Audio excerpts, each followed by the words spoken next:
O pano de fundo histórico para o livro de Números, como o título hebraico sugere, é o deserto.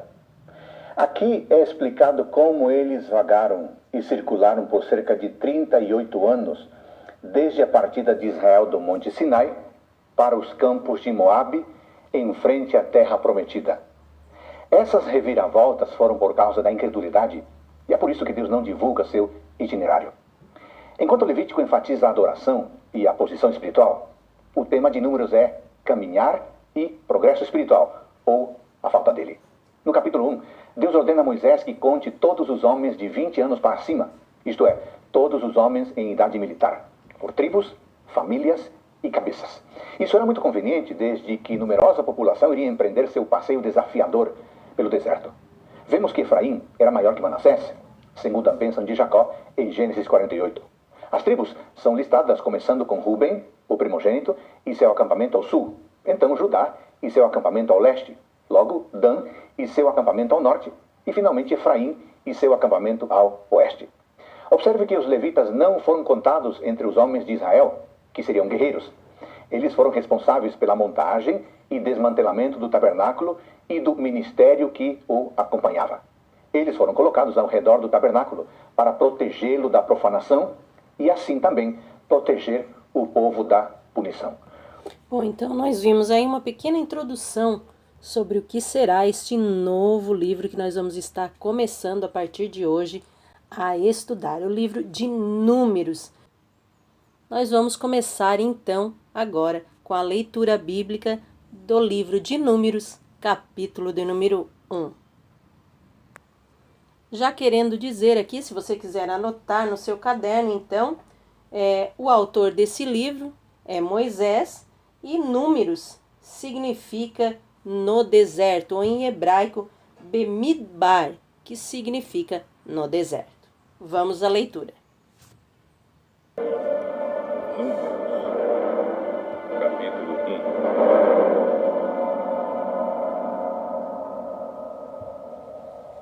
1. No segundo ano depois da saída dos israelitas do Egito, no dia 1º do segundo mês, o Senhor Deus falou com Moisés no deserto do Sinai, na tenda sagrada. Ele disse: Você e Arão devem fazer a contagem do povo de Israel por grupos de famílias e por famílias. Façam a lista de todos os homens de 20 anos para cima, isto é, todos os que já têm idade para o serviço militar. Vocês chamarão um chefe de grupo de famílias de cada tribo para ajudá-los. São estes os nomes dos homens que vão ajudar vocês.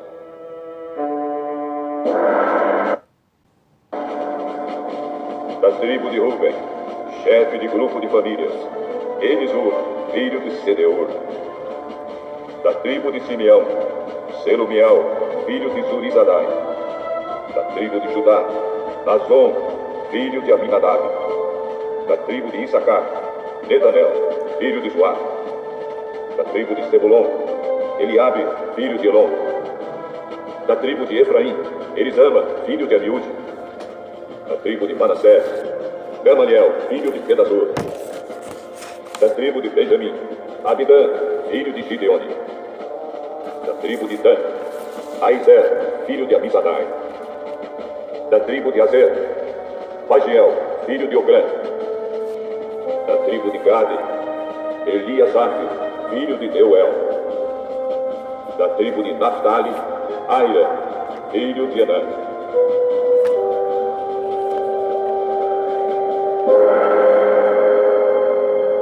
Esses foram os chefes de tribo escolhidos no meio do povo de Israel para representar os seus grupos de famílias.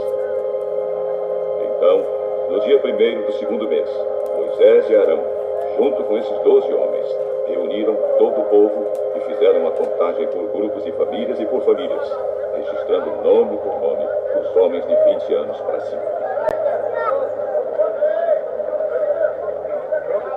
Assim, a contagem no deserto do Sinai foi feita como o Senhor havia ordenado a Moisés.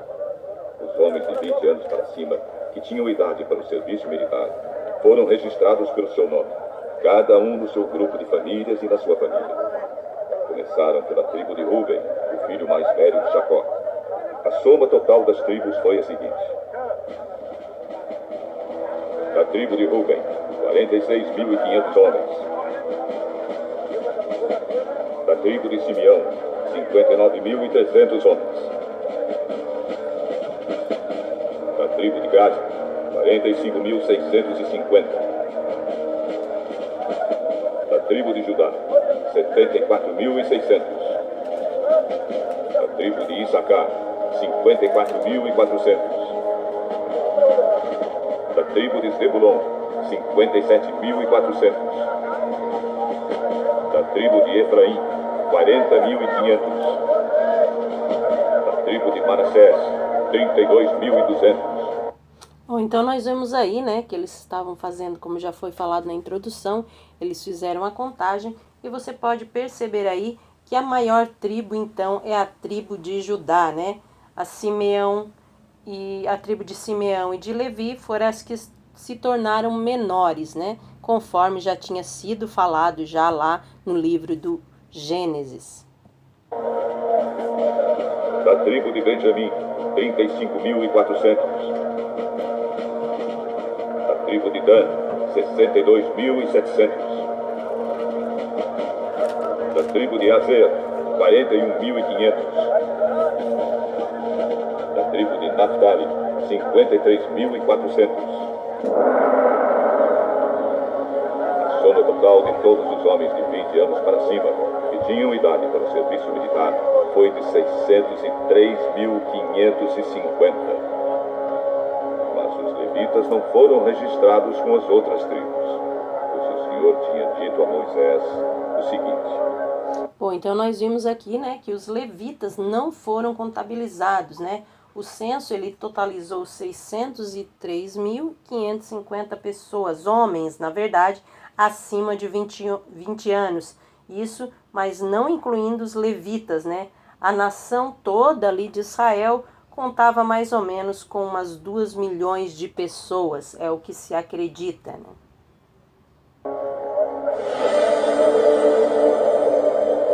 Quando você fizer a contagem dos homens com idade para o serviço militar, deixe de fora os homens da tribo de Levi, mas ponha os levitas para cuidarem da tenda sagrada e de todos os seus móveis e objetos. Eles carregarão a tenda e todo o seu equipamento. Farão ali o serviço religioso e acamparão ao redor dela. Bom, então, né, os levitas não estavam contados no censo, porque eles não iriam, até se um dia precisasse da guerra, eles não seriam homens de guerra, né, homens que lutariam na guerra, mas sim os homens responsáveis pelo templo, pelas coisas do templo, né, do tabernáculo. Então aqui já vem aquele porém, que nós já falamos em outras aulas, que muitas pessoas hoje se autodenominam levitas, né, os levitas na verdade não são aqueles que cantam. As pessoas dizem, vamos convidar a levita fulana tal para louvar. Vamos convidar o levita fulano de tal para louvar. Sendo que essa era sim uma das funções dos levitas, mas não a principal. Os levitas, eles tinham que tomar conta de toda a limpeza do templo, de toda a arrumação, transporte de um lugar para o outro. Então, todo o trabalho pesado também ali de levar as tábuas, os móveis, todas as coisas feitas no templo eram obrigações dos levitas. Uma delas sim era louvar, mas então eu não posso autodenominar uma pessoa como levita só por ela louvar ao Senhor. Não, está totalmente errado. Porque uma pessoa que está ali na igreja somente para louvar ao Senhor, então ela pode até ser chamada de adoradora, se assim ela o faz. Se ela não vai lá, né, ela ou ele, não vai lá somente para estar cantando ou achando que está num palco e cantando para o público. Se realmente o louvor dessa pessoa é um louvor a Deus. Nós vemos também hoje, nesse sentido, nesse critério, muitas pessoas que estão ali para louvar ao homem, somente com mensagens para o homem, sendo que o louvor, para ser um verdadeiro adorador, ele não deve ser para o homem, porque o homem não é para ser louvado, mas sim o único que merece toda adoração e louvor é o Senhor Deus. Então, se os louvores direcionam você a pensar em Deus, a agradecer a Deus, a dizer o quanto Ele é lindo, quanto Ele é maravilhoso, o quanto Ele é soberano, o quanto eu e você queremos estar perto da presença dEle, o quanto nós somos gratos por ser filhos dEle, aí sim é um louvor a Deus. Fora isso, irmãos, hinos que vemos por aí, que as pessoas exaltam o homem, que se você estiver lá na plateia, o outro vai estar no palco, e aquele que te humilhou vai se arrepender, porque você foi humilhado, mas vai ser exaltado. Isso não são hinos a Deus, mas sim ao homem, né? Então também não poderiam ser considerados levitas, porque os levitas, somente a parte do louvor era a Deus e não a homens. Mas como já falei, era apenas uma pequena parte. Então se você é levita do Senhor, você deverá, primeiro, louvar somente a Deus e não ao homem, com hinos que exaltam a Ele e não ao homem, e também fazer todo o trabalho serviçal do templo, ou seja, varrer o templo, cuidar do templo, cuidar dos utensílios, dos móveis, todo o trabalho de, vamos dizer, nos dias de hoje, da faxina do templo, era um trabalho do levita. Então tome muito cuidado ao se autodenominar levita somente porque você canta músicas na igreja. Isso não é o verdadeiro significado da pessoa ser um levita, porque na verdade o levita era porque era da tribo de Levi, então eles tinham esse trabalho. Então você que diz que é levita, você tem que primeiro ver se você é da tribo de Levi, se você adora, louva hinos que falem somente de Deus, e se você faz todo o trabalho de faxina e de cuidados do templo que você congrega. Fora isso, meu irmão, você está sendo algo fora do que a Bíblia nos ensina, ok? Vamos prosseguir.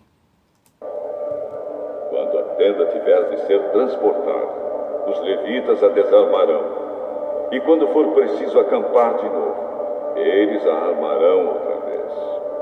E aqui continua, né, o versículo falando sobre esse trabalho, então, dos levitas, quando eles transportavam todas as coisas, eles armavam todo o tabernáculo, todo o templo ali, né, e também desarmavam quando eles precisavam se mover. Hoje, graças a Deus, não se precisa fazer isso, né, hoje já temos templos fixos, mas senão quem faria esse trabalho seriam os levitas.